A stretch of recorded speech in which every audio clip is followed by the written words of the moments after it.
There is a city that has been continuously inhabited for 11,000 years. Not visited, not excavated, not studied from a safe distance. Lived in. 11,000 years of people waking up in the same streets, baking bread in the same quarter, burying their dead in the same ground, and then waking up again the next morning to do it all over again. While Rome was still a set of sheep-grazing hills, while London was still marshland, while the island of Manhattan had never heard a human voice, this city existed. While empires that now only survive in textbooks rose and fell and rose and fell again around it, this city remained. Its name is Damascus. And it is not the oldest settlement in Syria.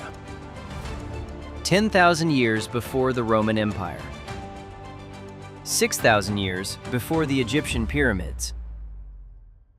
Somewhere in the river valleys and fertile plains that now make up modern Syria, human beings built the world's first cities, wrote the world's first alphabet, created the world's first wine, developed the first known musical notation system ever recorded, on clay tablets that still exist, in a script that archaeologists are still learning to read. Syria is not simply old. Syria is the origin. It is the place where human civilization decided to become civilization, where nomadic people looked at a piece of fertile land between two rivers and thought, what if we stayed? That decision, to stay, to build, to accumulate, to write things down, is the decision that produced everything that followed. Every city you have ever lived in is a consequence of something that happened first in Syria. This is not the Syria of the nightly news. Not the Syria of satellite images showing rubble where neighborhoods used to be. Not the Syria of refugee numbers and ceasefire negotiations and the exhausted language of humanitarian crisis. This is the Syria that existed before all of that. The Syria that is still here, underneath all of that. The Syria that its people are, right now, with their hands and their memory and a patience that can only be learned by living inside 11,000 years of history. Beginning to rebuild. How does a civilization that invented the written word survive having its own story erased? How did the descendants of the people who built the first cities on Earth walk back through the rubble of those same cities and decide to begin again? That is the question this journey is built to answer. Damascus does not announce itself. There is no skyline moment, no single dramatic approach that reveals the city all at once. You descend through the anti-Lebanon mountains, and the city appears gradually, spread across a plain at the foot of Mount Kasiyun, the mountain that Damascenes believe is where Cain killed Abel, where Abraham sat and looked down on the city and decided not to enter because he did not wish to enter paradise twice. The air in Damascus smells of jasmine and diesel and something older. The particular dryness of ancient stone warmed by a sun that has been warming ancient stone in this valley for longer than the concept of a year existed. The old city is enclosed within walls whose foundations date to the Roman period, though the walls themselves have been rebuilt by almost every civilization that passed through here.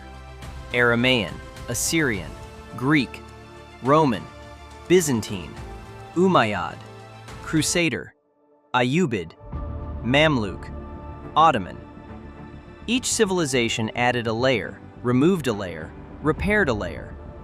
The walls of Damascus are a geological cross-section of Western and Near Eastern history, compressed into a few meters of stone.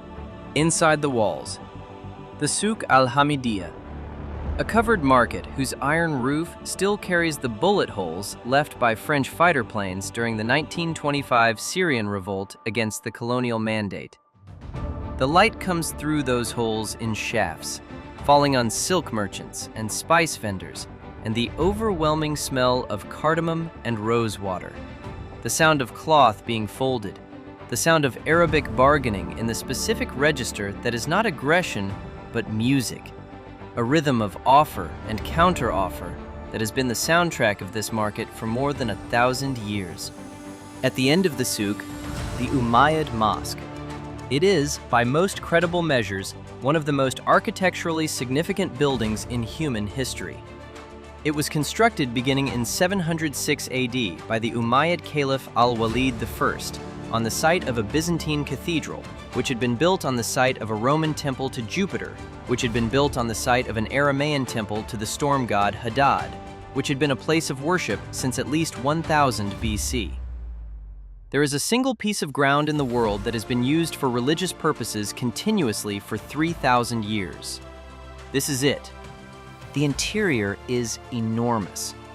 The main prayer hall runs 150 meters long. The floor is covered in carpet. The walls are covered in 8th century Byzantine mosaics in gold and green, depicting what scholars believe is the only surviving representation of Damascus as it appeared at the time of the mosque's construction. White towers, green trees, rivers running between buildings, a city of extraordinary beauty, rendered in glass and gold on the wall of a mosque that has survived 13 centuries of earthquakes, fires, Mongol invasions, and most recently, a civil war. The mosque was never closed during the conflict. People prayed here every day. But what Damascus carries in its stones is only the beginning of what Syria has buried. Because the oldest layer is not in the city. It is not in any city. It is in the desert, 4 hours northeast, where the ground itself holds a secret that changes the entire chronology of human achievement. His name is Khaled Akkad. He is 61 years old. He is a master craftsman of a building technique called a block, the traditional Levantine method of laying alternating courses of black basalt and white limestone to produce the striped stone facades that are the defining visual signature of Aleppo's old city. He learned ablak from his father. His father learned it from his father. The chain goes back, unbroken, to at least the 13th century. In 2012, Khaled left Aleppo with his wife and 2 daughters. The fighting had reached their neighborhood. He carried what he could carry, the tools of his trade, a set of photographs his father had taken of the buildings he had worked on, and an old notebook filled with measurements, material ratios, and hand-drawn diagrams of traditional jointing techniques, a manual of irreplaceable knowledge written in his father's handwriting. He spent 6 years in Gaziantep, across the Turkish border, 40 kilometers north of Aleppo, working construction jobs to keep his family housed and fed, in a city that was itself receiving hundreds of thousands of Syrian refugees and absorbing that pressure with a grace that its people would describe simply as what you do. He came back in 2018. Not because it was safe. It was not entirely safe. Not because there was work. There was barely any. He came back because he had received a photograph. A friend still in Aleppo had taken it with a phone camera and sent it to him. The photograph showed the Khan al-Wazir, a 17th century caravanserai, a merchant's inn, in the heart of the old city's souk district. Or rather, it showed what remained of the Khan al-Wazir after 4 years of artillery exchanges in the streets around it. The eastern facade had partially collapsed. The ablak stonework, the alternating black and white courses that his great-great-grandfather had repaired in the 19th century, that his grandfather had repointed in the 1950s, that his father had documented in that notebook, was lying in rubble on the ground. The stones were still there. Khaled understood immediately that the stones being there meant the building could come back. He returned to Aleppo with his notebook and his tools and found 17 other craftsmen who had similarly returned. None of them had been formally summoned. None of them had been paid yet. They came because the Khan al-Wazir was on the ground, and they were the people who knew how to put it back up. The work on the Khan al-Wazir has taken 4 years so far. It will take at least 3 more. Khaled works 6 days a week. He tells us through an interpreter that the hardest part is not the physical labor, not the sourcing of matching stone from the same quarry his ancestors used in the mountains east of the city, not even the fundraising, which is slow and inconsistent and dependent on international grants that arrive without pattern. The hardest part, he says, is the specific grief of rebuilding something whose destruction you witness. Every stone I place back, he tells us, pausing while our interpreter finds the words in English. I am arguing with the stone. The stone remembers what happened to it. I have to convince it that it belongs back in the wall. He says this without drama. He is already returning to work before the interpreter finishes translating. In Syria, the argument that beauty belongs in the world has been going on for 11,000 years. It has never yet been permanently lost. East of Damascus, the fertile plain ends abruptly. There is no gradual transition, no slow greening out into scrub and then into sand. The edge of the Syrian Desert, the Badia, arrives like a decision. On one side, fields, orchards, the smell of irrigation, the sound of water in concrete channels. On the other side, nothing. Or what appears to be nothing. The Badia covers 300,000 square kilometers, more than 60% of Syria's total territory. It extends into Jordan, Iraq, and Saudi Arabia, a single continuous arid zone that receives less than 100 millimeters of rain per year. The temperature in summer reaches 50 degrees on the surface. The wind carries fine dust that penetrates every seal, coats every surface, turns the horizon the color of old paper. The Bedouin have crossed this desert for 3,000 years. Their knowledge of the Badia, its water sources, its grazing seasons, its weather patterns, its paths, is encoded not in any written document, but in a navigational oral tradition of extraordinary precision. A Bedouin guide crossing the Badia does not use a map. He reads the land with the same fluency with which you are reading these words. 230 kilometers northeast of Damascus, rising out of this desert without any preparation or warning, are the columns of Palmyra. Palmyra, Tadmur in Arabic, the city of palms. Zenobia, who challenged Rome at its peak of power, fielded armies that defeated Roman legions in open battle, and declared herself Empress of the East. Zenobia was Palmyrene, Arab, claiming descent from Cleopatra, literate in Egyptian, Greek, Aramaic, and Latin. She spoke 4 languages and reportedly read in 5.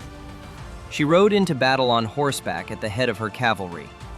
When the Roman Emperor Aurelian finally defeated her in 272 AD and brought her to Rome in chains, he reportedly felt compelled to explain himself in a letter to the Roman Senate, justifying why he had gone to the trouble of conquering a woman.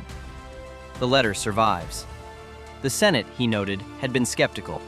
Zenobia did not die in chains. She was given a villa in Tivoli near Rome. She remarried.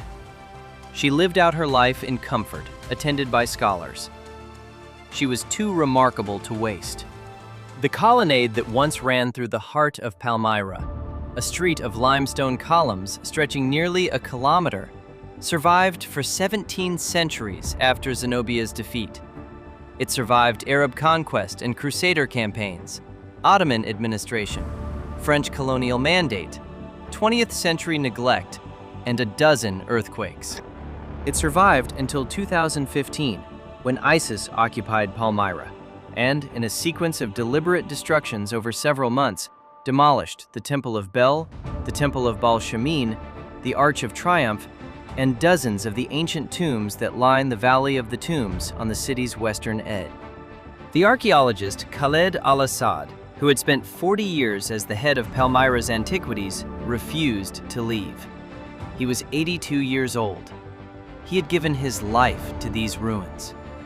When ISIS arrived, he was arrested, held for a month, and tortured to reveal the locations of artifacts that had been evacuated for safety. He refused to say a single word that would lead them to the objects in his care. In August 2015, they executed him. His body was hung from one of the remaining columns of the colonnaded street. The column still stands. But what the desert holds goes deeper than any Roman ruin. It goes deeper than any column. And what we found next wasn't extreme in emptiness. It was extreme in age. In 1974, an Italian archaeological team excavating a mound called Tel Mardik in northwestern Syria made a discovery that rewrote the history of human civilization. They found a library. Not metaphorically, a physical library. 17,000 clay tablets, intact, stacked on the shelves of a room that had been sealed by the collapse of the building above it when the city was burned by the Akkadian king Naram-Sin around 2300 BC. The fire that destroyed the city baked the clay tablets and preserved them. The city was Ebla. At its height, around 2400 BC, Ebla was one of the most powerful city-states in the ancient world, controlling a trading network that extended from Afghanistan to Egypt, home to a population of 260,000 people, ruled by a king served by a government of professionals who administered the city's affairs through a bureaucracy so sophisticated it required a system of written records to function. Those records are the 17,000 tablets. They contain trade accounts, legal codes, diplomatic correspondence, mythological text, and, most astonishing of all, bilingual dictionaries. Glossaries translating Sumerian words into Eblaite, the Semitic language spoken in Ebla, making them the earliest known bilingual dictionaries in human history. The Eblaite language itself was unknown before 1974. The tablets revealed it. They also revealed, in the specific names and phrases used in the diplomatic letters, the earliest known written references to several cities that still exist today: Beirut, Gaza, Hatzor, Jerusalem, Megiddo. These cities appear in the Ebla tablets as trading partners, as political entities, as places with names that have not changed in 4,400 years. Dr. Paolo Mattia, the Italian archaeologist who directed the excavation and identified the archive, spent 20 years working at Tel Mardik. When we spoke to scholars familiar with his work, they used the same phrase repeatedly to describe his reaction when the first tablets were lifted from the shelves: that he understood immediately he was holding something that would require the entire field of Near Eastern studies to be reconsidered. He was right. The Ebla tablets proved that complex urban civilization, writing, law, trade, government, diplomacy, existed in Syria a full millennium earlier than the historical consensus had assumed. They moved the origin of the written word closer to Syria than to any other location on Earth. The tablets are currently held in the National Museum of Damascus. During the worst years of the conflict, museum staff dismantled every display case and moved the most significant objects to concealed storage facilities whose locations were known only to the museum's director and a small number of trusted colleagues. The Ebla tablets spent 7 years sealed in climate-controlled containers in an undisclosed basement, guarded by people who had decided that protecting them was worth remaining in a city under siege. In 2023, the museum reopened its doors to visitors. On the first day, a line formed outside before sunrise. There is something the people of Syria know about their history that the rest of the world has been slow to understand. The rest of the world measures Syria by its recent past. The Syrians measure themselves by something much, much older. And in the gap between those two timescales, that is where the mystery lives. Because the question of how a civilization this ancient survives what Syria survived is a question that no historian has a complete answer to. but the craftsmen rebuilding the Khan al-Wazir know the answer in their hands, and we'll return to it. But first, Syria has one more layer, one that no one was expecting, and it arrived from the most unlikely direction imaginable. In the limestone hills of northwestern Syria, between Aleppo and the Turkish border, there are 700 abandoned cities. Not ruins, exactly. Not rubble. Cities. Byzantine cities, built between the 1st and 7th centuries AD, that were simply left. Their inhabitants walked out, closed the doors, and did not return. The buildings are still standing. The olive presses are still intact. The millstones are still in place. The wine jars are still in the cellars. The churches, and there are many churches because this was a deeply Christian region in the Byzantine period, still have their stone altars. No one knows exactly why they were abandoned.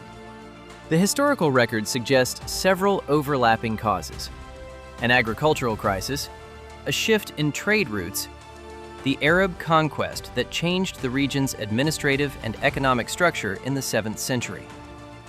But the abandonment happened gradually, over perhaps 2 centuries, not suddenly. And the cities were not destroyed. They were vacated, as if the people who lived in them simply decided, collectively and without catastrophe, that it was time to leave. The largest of these cities is Sirjilla. Walking into it feels precisely like walking into a city, not walking into a historical site. The main street is still paved. The bathhouse still has its changing rooms. The tavern still has its stone benches along the walls.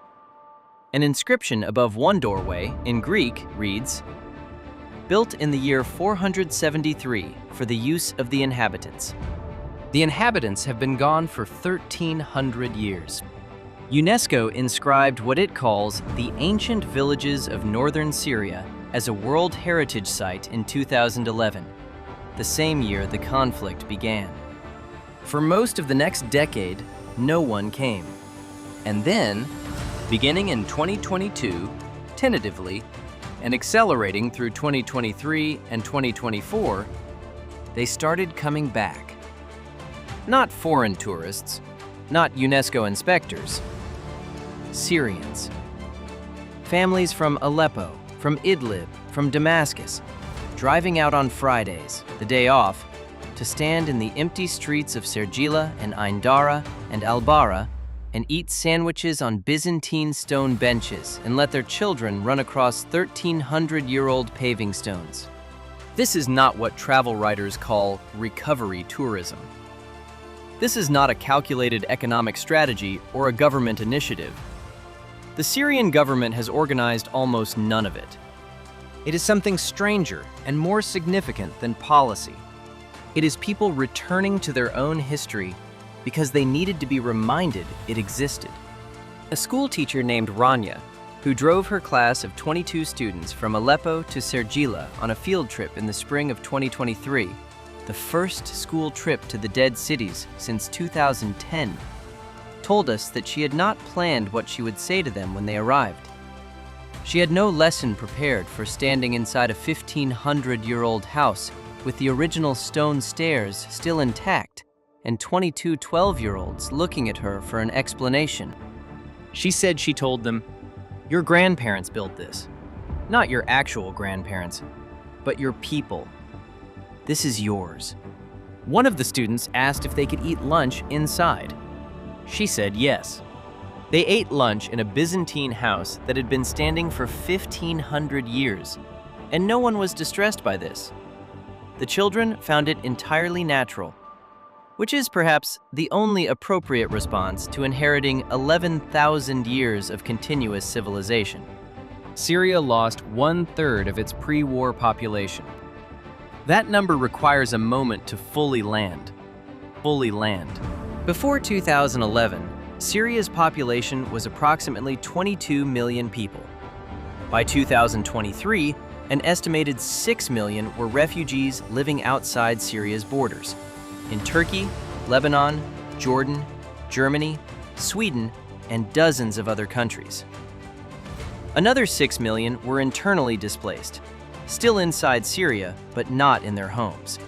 Aleppo's Old City, the largest surviving medieval urban center in the world, a UNESCO World Heritage Site, a living system of markets and mosques and caravanserais and residential quarters that had functioned continuously since the 2nd millennium BC, lost approximately 60% of its historic fabric to the conflict. Not 60% of its buildings damaged, 60% destroyed, collapsed, or structurally compromised beyond safe occupancy. The National Museum of Aleppo, which held one of the most significant collections of Syrian antiquity in the world, was looted during the period when the building changed hands multiple times between 2012 and 2016. Approximately 20% of its registered objects are currently unaccounted for. The international art market has, since 2011, been periodically confronted with Syrian artifacts appearing at auction houses in London, Paris, Geneva, and New York. Objects that left Syria the way looted objects always leave their countries, in the dark, without documentation, through hands that prefer not to be identified. Interpol has recovered fewer than 2,000 of an estimated hundreds of thousands of displaced Syrian artifacts. The intangible losses are harder to count. 73 master craftsmen of traditional Syrian building trades, block masons, mokarnas carvers, mosaic setters, woodworkers trained in the specific geometric inlay techniques of Damascene furniture, died during the conflict years, either in the violence or in displacement, without having fully transferred their knowledge to apprentices. 73 people, each one the final repository of a skill accumulated across multiple generations. Each one a library that closed without a backup copy. The textile traditions of Aleppo, the city had been the world's primary producer of a silk cotton blend called alaja since the Byzantine period, were disrupted when the looms were destroyed and the master weavers dispersed. As of 2024, fewer than 30 traditional weavers capable of producing alaja at the highest quality level are known to be actively working. Before 2011, there were several hundred. The Aramaic language, the language of Christ, the language of the Ebla diplomatic correspondence, a language spoken continuously in Syria since at least 900 BC, is now spoken as a daily language by fewer than 15,000 people, concentrated in a small number of villages in the Kalamun Mountains and the Malula Valley, where it survived primarily because those communities were isolated enough to preserve it. It is the most endangered language on Earth, with a verifiable continuous use history longer than 2,000 years. These are not abstractions. They are specific, countable, irreversible. And yet, the word that Syrian heritage workers use repeatedly and without apparent irony when asked about the state of what they are trying to preserve is not lost. The word they use is interrupted, which is why what happens next matters more than anyone in the world seems to notice. Her name is Widad al-Khalil. She is 44 years old. She was a textile designer in Aleppo before 2011. Not a traditional weaver herself, but a designer who worked with the city's traditional textile workshops to create contemporary patterns using the centuries-old alaja weaving technique. She left Aleppo in 2013 when the workshop where she worked was destroyed. She went first to Beirut, then to Istanbul. In Istanbul, she found work, not in textiles, but in a restaurant, then in a clothing boutique, then as an Arabic-English interpreter for a Turkish NGO working with Syrian refugees. Useful work, necessary work, work that had nothing to do with alaja or geometric pattern or the specific cream and burgundy color combination that her grandmother had told her was the traditional signature of the finest Aleppan textiles, traceable on museum specimens back to at least the 16th century. She carried no loom. She had no samples. She had what her grandmother had given her, a vocabulary of patterns, memorized, held in the visual cortex the way a musician holds a melody. Not consciously retrieved, but instantly available when the conditions call for it. In Istanbul, she began drawing. Not designing for production, there was nothing to produce on. No loom, no workshop, no clients. She drew the patterns from memory, on paper, in pencil. She filled notebooks with them. Repeating geometric forms in the Alaha style, the warp and weft relationships rendered as line drawings, the color relationships noted in her own shorthand alongside each pattern. She was doing this, she told us, because she was afraid of forgetting. Not afraid the way you are afraid of an exam, afraid the way you are afraid of dying. In 2021, she was contacted by a French textile organization called the Institut des Métiers d'Excellence that was working with Syrian craftspeople in diaspora to document traditional techniques.